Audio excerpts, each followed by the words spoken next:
Welcome to Section 9 of Assemble's Getting Started tutorial. In this section, we will review how model information from Assemble can be synced back to Revit. There are 3 different ways to sync information to your Revit model from Assemble. In this tutorial, we will review just the recommended method, sync only properties chosen as columns in the view. Please review our support pages to learn about the other methods of syncing if this workflow does not support your needs. The method of syncing we will focus on requires you to set up a view prior to syncing back to the model. Using a view and only the properties displayed in the view as columns means that sync will take a lot less time because you are sending a specific scope of properties to the model. Let's open the Doors view we created in Section 8.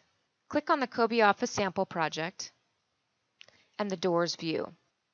In the URL property of the doors inventory, we added a URL to a couple of the doors. We'll send these changes back into the model using Assemble's sync feature. Open your model in Revit. Then from the tabs, click on Assemble and choose Sync. Enter your server name and then click Connect. Choose the project you'd like to send this information back to and the model you'd like to use.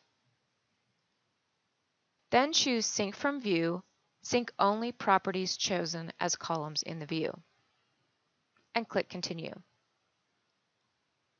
Scroll down until you find the view labeled Doors,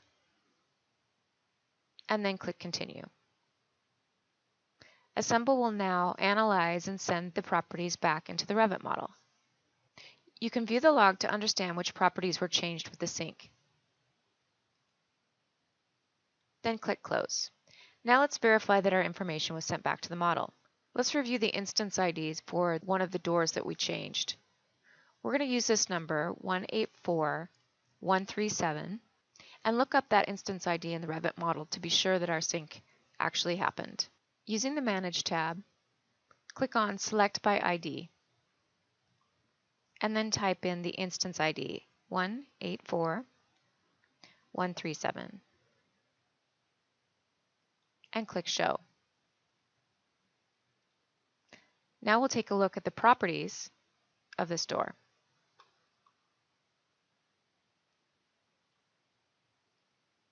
You'll notice that a URL field has been populated with the information from Assemble.